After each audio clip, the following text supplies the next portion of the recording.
Good morning and welcome to ফোরলি। সকলকে স্বাগত জানাচ্ছি আরেকটা নতুন দিন নতুন ব্লগে। আশা করি তোমরা সবাই খুব ভালো রয়েছো, আমরাও ভালো আছি। আর গতকাল 1 জানুয়ারি ছিল, খুব ভালোভাবে নিশ্চয়ই কাটিয়েছো তোমরা, আমরাও ভালো কাটিয়েছি। গুড মর্নিং আমার তরফ থেকেও। আজ এমনি নর্মাল ডে, আমার টিউশন শুরু আজ থেকে। আমার ছুটি শেষ। ছুটি শেষ হয় ভালো, আমার কাজ করতে ভালো লাগে। আর চা নিয়ে বসে পড়েছি। আজ আর কফি না, আচ্ছা আজ একদম সিম্পল রান্না করব, ডাল আলু ভাজা বেগুন ভাজা ওইরকম টাইপের কিছু। কালকে অনেকটা হেভি খাওয়া হয়েছে।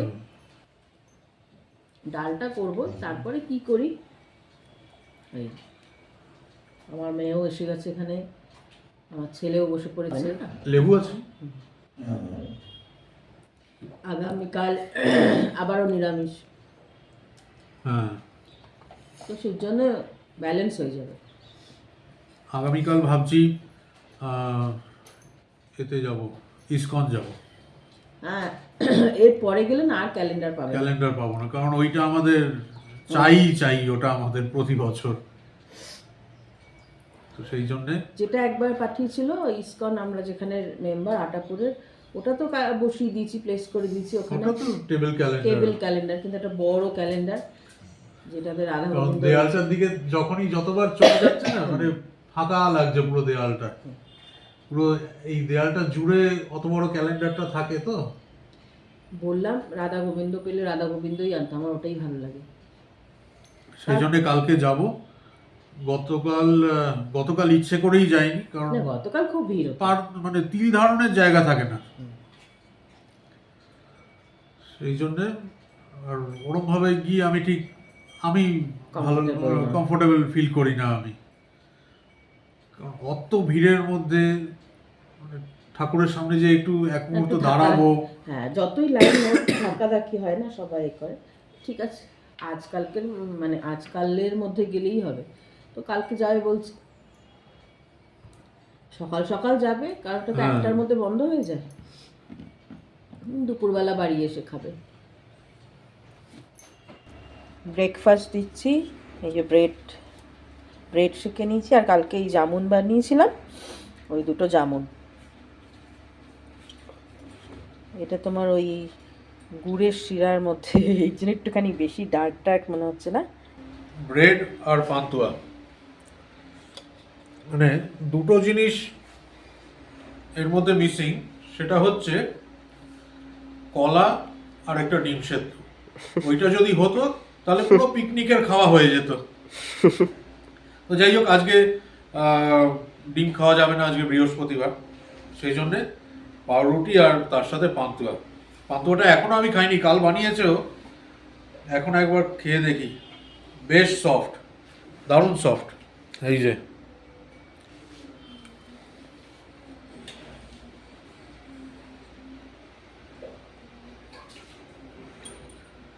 দারুণ হয়েছে গো পান্তুয়াটা। গুড়ের পান্তুয়া। আচ্ছা, গুড়ের সিরাপ। এই গুড় না, যেটা নতুন এনেছি ওটা না, এমনি আমার কাছে এই গুড় রাখা থাকে, ওই গুড় দিয়ে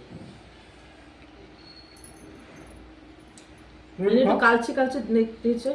আমি খেয়েছি। আরে দিচ্ছি ভালোবেসে।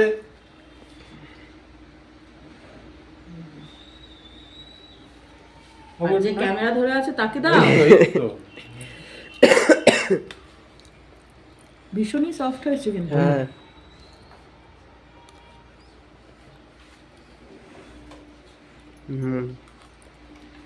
মনেই হচ্ছে না গুড় দিয়ে বানানো।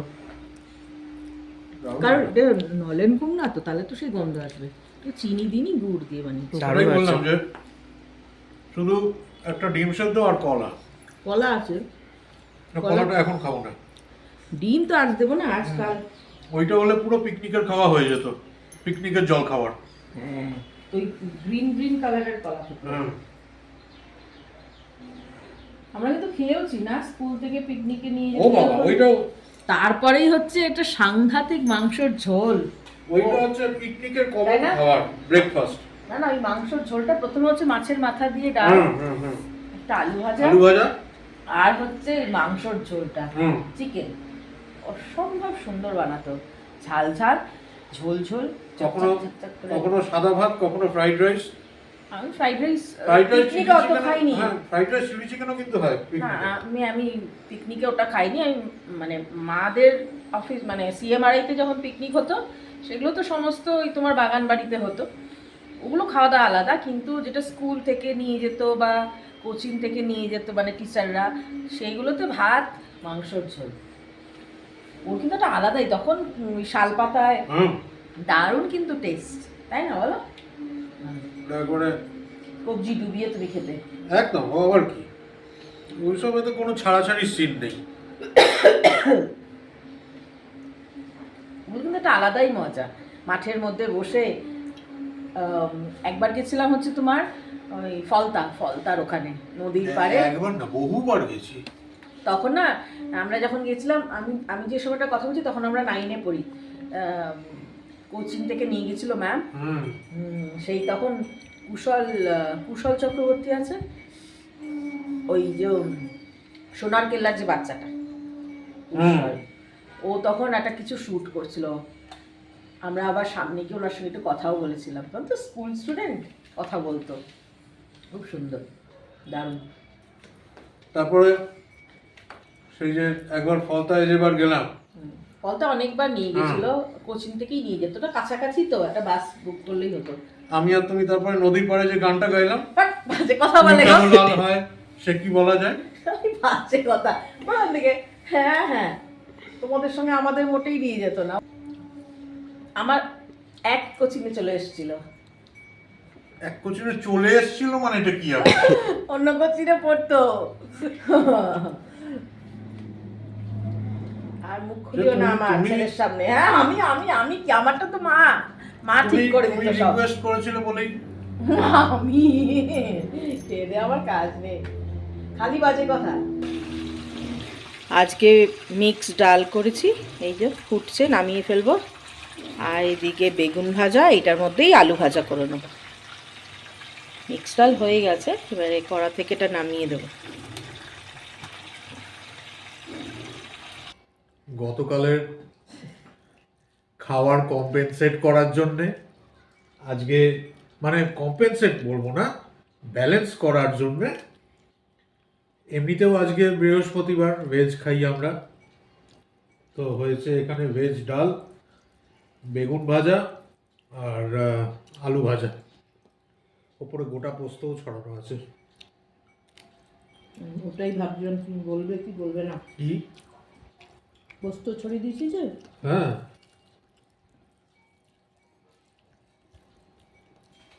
তাহলে দুজনের মনের মতন, বেগো বেগুন ভাজা ভালোবাসে, এ আলু ভাজা পোস্ত ছড়িয়ে ভালোবাসে। ওদেরকে একটা কথা বলার ছিল, সেটা হচ্ছে ইদানিং হয়তো তোমরা আমাদের 2 কি 3টে ব্লগে মাঝে মধ্যে দেখবে, লক্ষ্য করবে, অনেকে লক্ষ্য করেওছো, যে আমাদের লিপ সিঙ্কিং হচ্ছে না কয়েকটা জায়গায়। গন্ডগোলটা কি হচ্ছে আমিও সেটা এখনো ফিগার আউট করতে পারিনি, কারণ যেই না এডিটরে ফেলছি ভিডিওটাকে, তখনই ওইখানে ওই বিট রেট বা ফ্রেম রেট কিছু একখানা গন্ডগোল হচ্ছে বলে এই জিনিসটা হচ্ছে। তো সেই জন্য মাঝে মধ্যে যদি এরকম দেখো, আমি চেষ্টা চালাচ্ছি, কিছু হয়তো সফটওয়্যার গ্লিচ হয়েছে কোথাও একটা, তো যার জন্যে এই জিনিসটা হচ্ছে। তো আমি একটু নাড়াঘাটা করছি কোথায় গন্ডগোলটা হচ্ছে বের করার জন্য। তো যদি এরম মাঝে মধ্যে একটু দেখো, তাহলে সাময়িক একটু অ্যাডজাস্ট করে নিও, কারণ কালকে হয়েছে আমি নিজেই জানি। কালকে এক তো ও যখন আমাদেরকে মালপোয়া খাওয়াচ্ছিল তখন একটা বার হয়েছে, আর গানের সময় আমি যখন গানটা গাইছি রবীন্দ্রসঙ্গীত তখন একবার এরকম হয়েছে। আর ওগুলো তো যখনকার মানে ওই প্রেজেন্ট মোমেন্টে, ওগুলো তো রিশুট করা যায় না। কারণ যখন রেকর্ড হচ্ছে তখন কিচ্ছু বোঝা যায় না।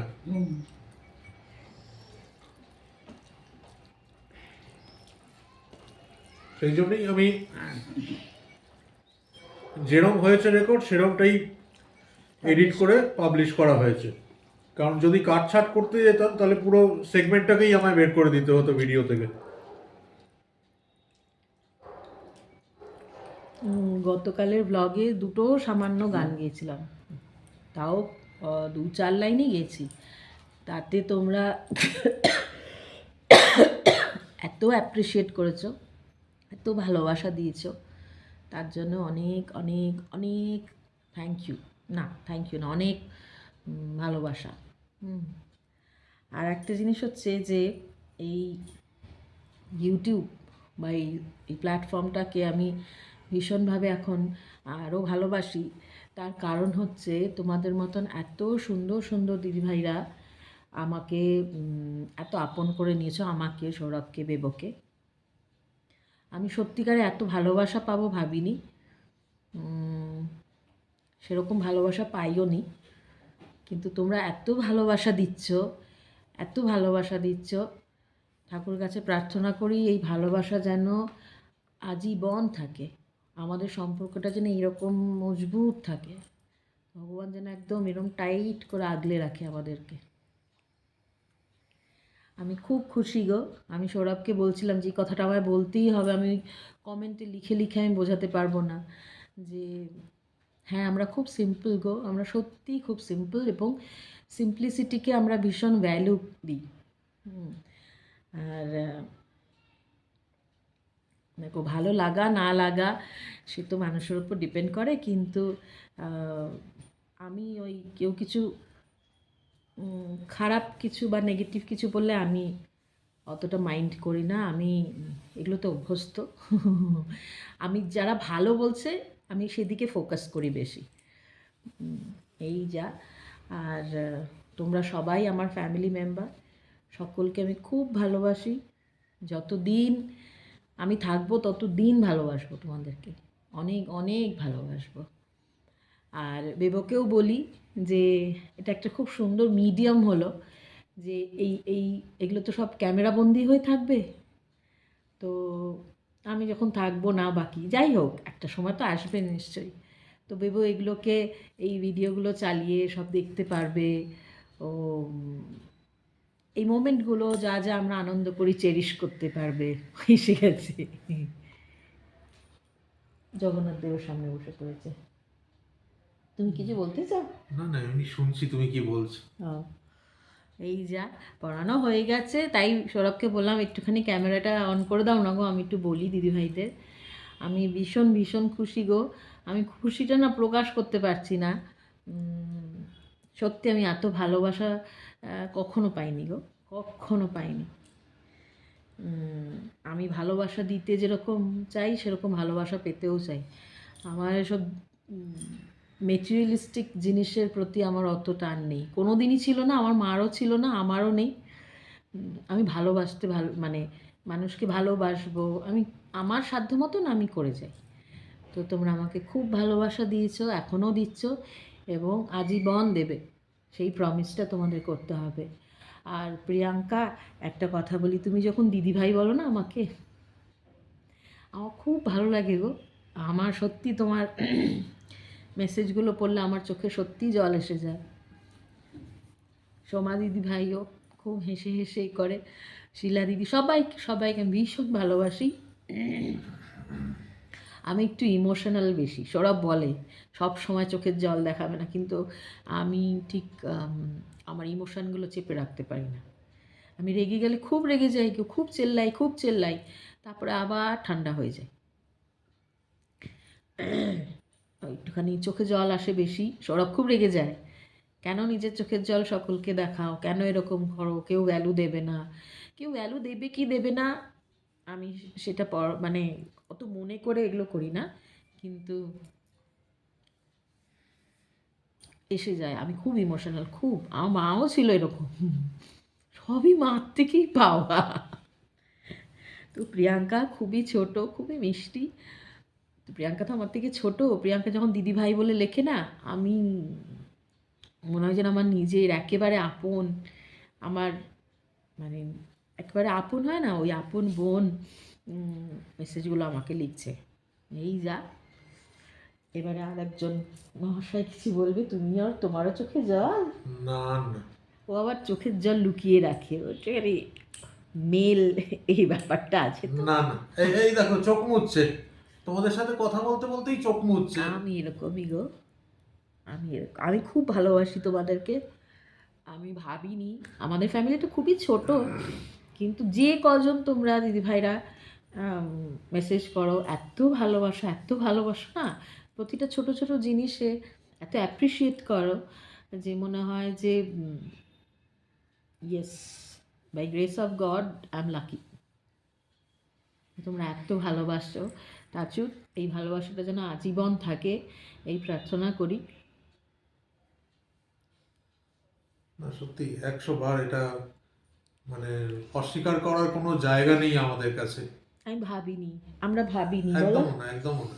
এত একদম ভালোবাসা না। পাবো। দেখো আমরা ইউটিউব মানে একটা হঠাৎ করেই আমাদের চ্যানেলটা খোলা, আগে থেকে কোনো প্ল্যান প্রোগ্রাম করে জিনিসটা হয়নি, বা আমরা যে ওই মানে ইউটিউবে চ্যানেল খুলেছি মানেই একটা মানে কি বলবো সোর্স অফ ইনকাম হবে আমাদের, অনেক সাবস্ক্রাইবার বাড়বে আমাদের, এগুলো সেকেন্ডারি, এগুলো আমাদের কাছে মেন যে প্রাইমারি রিজন যেটা, কারণ ও যেটা বললো ব্লগে যে সবকিছু তো ওরকম ক্যামেরা বন্দি করে রাখা যায় না, সারাদিনে আমরা কি করছি, কি খাচ্ছি, কি পড়ছি, কোথায় বেরোচ্ছি, কি কথা বলছি, এগুলো তো সবসময় ক্যামেরা বন্দি করে রাখা যায় না। এই সেই জন্য একটা মিডিয়াম ইউটিউব এমন একখানা সত্যি জায়গা করে দিয়েছে যে যেখানে এই জিনিসগুলোকে আমরা স্টোর করে রাখতে পারবো। সৌরভ আবার চোখ, ও তো চশমা পরে, বা আমি সবসময় চশমা পরি না, আমি এখন খুলে রেখেছি, এগুলো ব্যথা হয়ে যায় গো। ওর চোখের জলটাও আবার খুব লুকিয়ে রাখতে পারে, জানো তো। তোমরা কেউ দেখতে পাচ্ছ না, ফোকাস করলে মানে জুম করলে বোঝা যাবে। কই করো দেখি কোথায় আছে আমার চোখে জল। পুরুষ মানুষ আবার চোখের জল দেখাতে চায় না। मर्द को कभी दर्द नहीं होता। ওরে না, এইসব ডায়লগ বলে দিদিভাইরা আরো হাসে। সোমা দিদিভাই তো হেসে লুটোপুটি, সুদীপ্ত দিদিভাইও, পারবিতা, কে নয় বলো তো, শিলা দিদিভাই, সব ভাই, বাপরে বাপ, ঈশা দিও ঘর থেকে শুনে ছুটে চলে এলো আমাদের কনভারসেশন হচ্ছে না। এটা মানে আমরা বলছি কি বলতো বেটা, যে এগুলো ক্যামেরা বন্দি থাকবে, ছোটোবেলাকার প্রত্যেকটা মুহূর্ত আমরা তো সবসময় করি না, এটা একটা প্ল্যাটফর্ম হয়েছে যেখানে সবাই যারা যারা ইউটিউবার আছে, যারা নিজেদের ফ্যামিলি দেখাচ্ছে, এগুলো সব কিন্তু ক্যামেরা বন্দি হয়ে থাকছে। এটা খুব সুন্দর জিনিস, সেটাই বলছি। যাই হোক, তোমার থেকে আমাকে বেটে লাগছে আমি নিচে বসেছি বলে। কিন্তু দেখছো যে আজ গুবির ছোট রাজ্যের মাথায় ঘুরে গো, জানো না ও আবারই। চলো কাল আবার দেখা হচ্ছে তোমাদের সাথে আরেকটা নতুন দিন নতুন ব্লগে। সবাই খুব ভালো থেকো, সুস্থ থেকো, আর পাশে থেকো আমাদের, থাকতেই হবে। আর দেখতে থাকো ফোরলি, সঙ্গে থাকো ফোরলি। Good night. Good night.